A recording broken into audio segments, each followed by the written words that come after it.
السلام عليكم ورحمة الله وبركاته. أهلا بيكم في يوم جديد من أيام طباخة مصرية.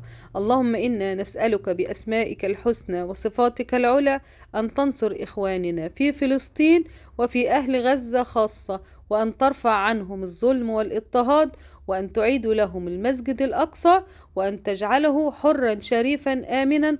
اللهم آمين يا رب العالمين. وأن تنصر إخواننا في كل مكان، اللهم آمين يا رب. النهاردة إن شاء الله معانا كده شوية مشتريات وشوية أفكار لخزين رمضان. تعالوا نتعرف مع بعض إزاي نخزن لرمضان بطريقة بسيطة جدا من غير ما نكلفها كتير.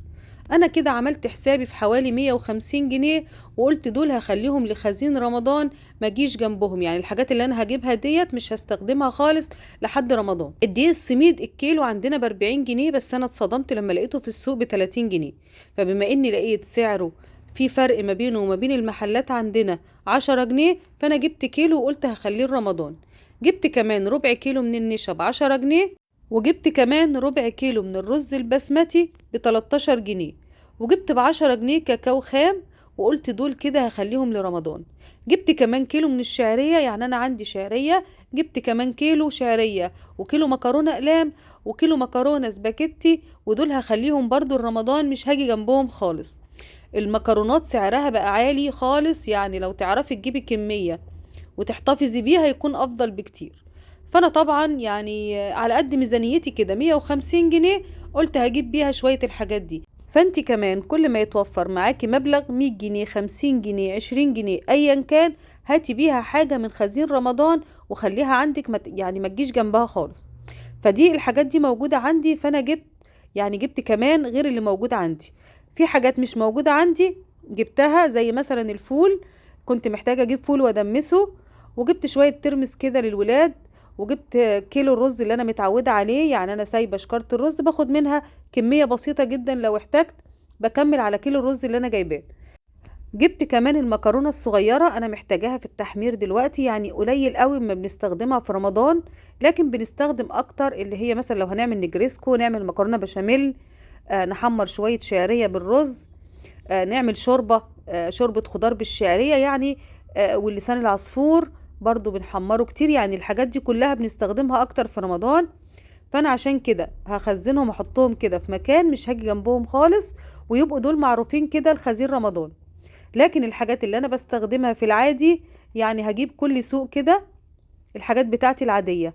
يعني انا مثلا السوق ده عندي شعرية، هجيب لو انا عندي مثلا شعرية موجودة في البيت للاسبوع ده، خلاص هجيب شعرية وعينها. عندي مكرونة هجيب مكرونة وعينها. طب لو انا ما عنديش خلاص هجيب واستخدم. انا عاملة حسابي كده ان انا ماشيها بالطريقة دي. في حاجات بقى يعني بتبقى اساسيات، الحلويات، البسبوسة طبعا دي دايما بنعملها، النشا نفس الشيء، الدقيق، بس انا بجيب الدقيق بالشكارة، فعندي شكارة الدقيق يعني. كل يوم كده ممكن اعين 10 جنيه على جنب، ال10 جنيه دي بخليها لشكارة الدقيق، او 5 جنيه يعني على حسب بقى. وممكن كمان تحطي كل يوم جنيه، بحيث ان انت تحوشي في الحصالة بتاعتك، او في اي مكان تحب تحوشي فيه اي حاجة كده. يعني حاجات اللي هي معمرة.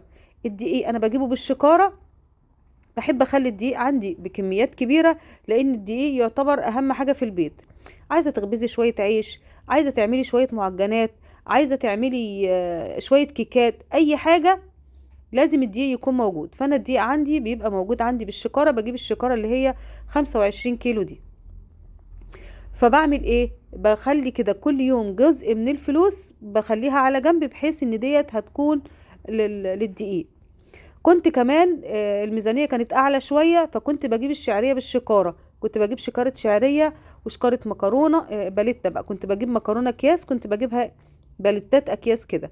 فلما انا دلوقتي الميزانية اثرت معايا شوية، فابتديت اجيب اللي هي المكرونات السايبة بالكيلو، لقيتها بترمي كمية اكبر وبتوفر. اهم حاجة تختاري نوع مكرونة تكون كويسة وجودتها كويسة، علشان ما تعجنش منك وكده. ابتديت بقى الم كل الحاجات بتاعتي واحطها في مكانها، وزي ما انا قلت لكم، الحاجه اللي انا جايباها رمضان مش هاجي جنبها خالص، حتى لو اتزنقت فيها برضو مش هاجي جنبها. همشي حالي كده لحد ما اروح السوق واجيب الخزين بتاعي العادي بتاع الاسبوع. لو وصلت لحد هنا في الفيديو والفكرة عجبتك، اتمنى تدعميني بلايك للفيديو وتشتركي في القناة وتفعلي الجرس وتعملي مشاركة للفيديو مع اصحابك علشان الكل يستفيد من وصفاتنا وافكارنا بإذن الله. وكملي معايا الفيديو، لسه مستمرين في افكار حلوة جدا وهنعمل وصفات حلوة جدا. خليكي معايا وان شاء الله تستفادي بإذن الله. تعالوا بقى كده زي كل فيديو زي ما احنا متعودين نذكر الله، ألا بذكر الله تطمئن القلوب. لا إله إلا الله وحده لا شريك له، له الملك وله الحمد، يحيي ويميت وهو على كل شيء قدير. صلوا على النبي. اللهم صل وسلم وبارك على سيدنا محمد وعلى آله وصحبه أجمعين وسلم تسليما كثيرا. أنا عارفة إن الحياة صعبة على الكل، بس لازم نعدي الأزمة بذكاء ونفكر إزاي نملى بيتنا بالخير بأقل تكلفة. أنا في رمضان يعتبر ما بنزلش السوق خالص، يعني ببقى في رمضان كده صحيا مش ببقى كويسة، ببقى تعبانة شوية، فبالتالي بحب أعمل تفريزات توفر عليا كتير. وفرزنا مع بعض خضار وفاكهة وحاجات جميلة جدا، ولسه مستمرين إن شاء الله في باقي التفريزات. وكمان بحب اجيب الخزين بتاعي اللي يكفيني طول الشهر، بحيث ان انا محتاجش انزل اجيب حاجة من بره، يعني يدوبك على حبة السلطة بس. ممكن ابقى ابعت البنات يجيبوا خضار السلطة وخلاص على كده. الترمس بقى دوت انا جبته، يعني بجيب الترمس كده وبعمله للولاد علشان يعني سهرة الخميس زي ما بيقولوا. بابانا بيجي الخميس، فالخميس والجمعة دول كده بيبقوا رفاهيات، فبنقعد بقى ايه بشوية تسالي شوية حلويات وكده. الفول كان عندي، الفول خلص، تدميس الفول في البيت حلو جدا وموفر وعملناه مع بعض كتير. انا بس بطرح معاكم افكار، بس مش هنشتغل عليها بالتفصيل. انا سبتهم يتنقعوا كده على جنب، وتعالوا موريكم بقى مشتريات الخضار بتاعتنا. انا جبت كيلو من البصل، انا لسه عندي بصل في الفريزر، بس لقيت البصل سعره ابتدى ينزل شوية، فابتديت اجيب كيلو واحد بس. وجبت كمان كيلو خيار، وجبت 2 كيلو ونص من الجزر، يعني لو حبيت اعمل شوية مخلل ولا حاجة. وكمان انا مفرزة معاكم الجزر. ودي الخضرة ما شاء الله، يعني الخضرة كتير جدا، لو ما فرزتيش خضرة اغتنمي الفرصة وفرزيها دلوقتي. بصوا الطماطم بقى ابتدت سعرها ينزل الحمد لله. انا كنت جايباها معاكم المرة اللي فاتت في المشتريات، كان الكيلو ب6 جنيه، دي لقيتها الكيلو ب5 جنيه وحلوة جدا. قلت خلاص بقى هعمل منها افكار حلوة جدا. تابعوا معايا الفيديو وان شاء الله تستفيدوا من افكارنا باذن الله. جبت كمان 2 كيلو صابون سايل. انا بحب اجيب الصابون الغالي ده اللي هو بيبقى عامل زي البريل، هو غالي شوية بس تمنه فيه. وبحب اجيب كمان الكلوريكس الالوان السايب ومعطر الملابس، بيفرقوا جدا وبيخلوا ريحة الملابس حلوة جدا وبيخلوهم نضاف كمان. يعني من اسرار التوفير ان انت تجيبي المنظفات يعني بس السايبة علشان توفر معاكي كتير، لان المنظفات اللي هي في ازايز ومغلفة دي بتبقى سعرها عالي جدا وما بتوفرش معانا خالص. بس اهم حاجة اختاري الجودة كويسة والنوعية اللي ترتاحي لها. جبت كمان كرومبة، ما شاء الله الكرومب سعره في السوق يعني مش قادرة اقول لكم، لو كنت اقدر اشيل كنت جبت بدل الواحدة 10 يعني. الكرومبية ما شاء الله كبيرة وب10 جنيه. اغتنموا الفرصة دلوقتي وفرزوا كرومب رمضان علشان برضو يسهل معاكم كتير. انا فرزته معاكم قبل كده وعندي في رمضان يعني عندي تفريزات من الكرومب رمضان، بس لو قدرت برضو المرة الجاية هجيب واحدة كمان. انا بجيب الكرومب بعمل نصها وبخلي النص التاني بحيث ان انا افرزه، وان شاء الله هوريكم دلوقتي هنعمل ايه. جبت كمان السمك ده، انا جبت البسارية.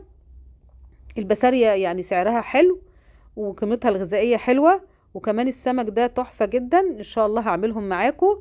السمك دوت الكيلو منه ب70 جنيه او 75 حاجة زي كده، والبسارية الكيلو منها ب35 جنيه. وهنا بقى قسمت الطماطم نصين، خدت جزء منها وغسلتها كويس جدا وقطعتها وحطيتها على النار كده، خدت غلوتين، وبعد كده ابتديت اضربهم بالهاند بلندر. انت تقدري تضربيهم في الخلاط مفيش مشكلة. وبعد كده صفيتها، وبعد ما صفيتها هحطها على النار بس تاخد غلوة واحدة بس، وبعد كده هحطها في اكياس واحطها في الفريزر. مش قادرة اقول لكم الطماطم يعني بتوفر كتير جدا معانا في الميزانية لما يكون سعرها هادي شوية، وانا صحيا وميزانيا ما اقدرش اجيب كمية على بعضها، فبغتنم الفرصة كده. كل ما الاقي الطماطم سعرها حلو بجيب مثلا 4 كيلو زيادة 5 كيلو زيادة على حسب سعرها، وببتدي اعمل بيها الطريقة دي زي ما انا قلت لكم. وهوريكم طريقة تانية برضو تحفة جدا. تابعي معايا الفيديو ان شاء الله الافكار تعجبك، لان هتستفيدي جدا باذن الله. دي اول طريقة للطماطم اللي انا فرستها. طلعها بقى اعمل بيها اي حاجة كده بمنتهى السهولة. وهنا مسكت الكرنب بتاعي ابتديت اسلقه، وانا بسلقه عملت التسبيكة بتاعت المحشي اللي هي طبعا البصل والطماطم والحاجات دي، وعملت بكمية زيادة شوية. يعني انا كنت جايبة ما شاء الله يعني حوالي كده 8 كيلو من الطماطم، خدت 4 كيلو فرستهم، وال4 كيلو التانيين سبكتهم بالشكل اللي انتوا شايفينه ده. فانا خدت كده للمحشي، واللي فاض حطيته في علب كده، ولما برد غطيته بالشكل ده، وهبتدي اخده برضو واحطه في الفريزر. هيسهل عليا كتير جدا، هطلع منه بمنتهى السهولة كده، واعمل بقى محشي، اعمل اي حاجة في رمضان بقى عشان ما نتعبش. يبقى عندنا التفريزات هتوفر معانا كتير جدا بإذن الله وقت ومجهود، ونتفرغ بقى للعبادة كده وتلاوة القرآن والحاجات الجميلة دي. هنا برضو كمان دمست الفول وسبت شوية كده في الدماسة، علشان كده هعمله بطريقة حلوة للولاد، واحطه في التلاجة. اللي عايز يطلع يدوبك بس يسخن وبعد كده يستخدمه. والباقي حطيته بقى في البرطمانات زي ما انتوا شايفين كده، وهحطه برضو في التلاجة. يعني البرطمانات دي حطيت الفول فيها وهو ساخن، وقفلته كويس جدا. البرطمانات دي تقعد معاكي اكتر من شهر، عمرها ما هيجرى لها اي حاجة خالص. المهم ان هي تكون في التلاجة. بعد كده الترمس بتاعنا خدته وظبطته، ويعني غسلته كويس جدا بعد ما اتسلق، وملحته وحطيته بقى كده علشان الولاد يتسلوا بيه. بعد كده عملنا الغدا، والغدا النهاردة كان محشي وكان فراخ شمورت بلدي. وطبعا بما اننا عندنا فراخ شمورت بلدي يعني عندنا شوربة حكاية. طبعا عملت ما شاء الله منها كمية كبيرة علشان افرز منها برضو في اكياس على قد الوجبة. الطريقة دي حلوة جدا. اغتنمي فرصة ان انت يكون عندك مرقة كويسة، سواء مرقة بقى فراخ بلدي، فراخ بط، مرقة لحمة بلدي، الحاجات دي اغتنمي الفرصة كده واعملي كمية حلوة. انا زودت كده فيها الخضار اللي انا بحطه بقى، الكرفس والبصل والجزر والثوم والحاجات الجميلة دي، المنكهات الحلوة مع المرقة اللي بتطلع جميلة كده ما شاء الله، بتطلع من الفراخ البلدي بتبقى حلوة جدا.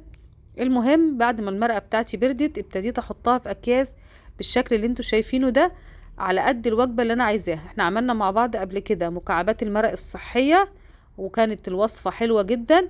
اللي ما شافش الوصفة يقول لي، يكتب لي في التعليقات، وانا ابعت له الرابط بتاعها، او اعملها معاكم مرة تانية بإذن الله. بس اكتبوا لي في التعليقات كده لو انتوا حابين تشوفوا الوصفة دي. وبعد كده بقى المرقة ديت يعني بغتنم الفرصة كده، ما يكون عندي مرقة زي دي بعمل منها اكياس بالشكل اللي انتوا شايفينه دي، بالشكل اللي انتوا شايفينه ده، وبحطها في قلب الفريزر. بتبقى حلوة جدا. بطلع منها بقى على شوية ملوخية، شوية لسان عصفور، حبيتي مثلا تضيفيها على محشي لو انت عاملة محشي من غير فراخ او لحوم. يعني المرقة دي كنز في بيتك، اوعي تستغني عنها ابدا. بعد كده بقى هوريكم غدانا النهاردة. يعني ما حبيتش اصور معاكم المحشي، بس كان المحشي حلو جدا. اللهم اطعم كل جائع على وجه الارض، اللهم امين يا رب العالمين. اتمنى ان يومنا النهاردة يكون عجبكم، وافكارنا تكونوا قدرتوا تستفادوا منها. واشوفكم ان شاء الله في يوم جديد من ايام طباخة مصرية، واستودعكم الله الذي لا تضيع ودائعه. والسلام عليكم ورحمة الله وبركاته.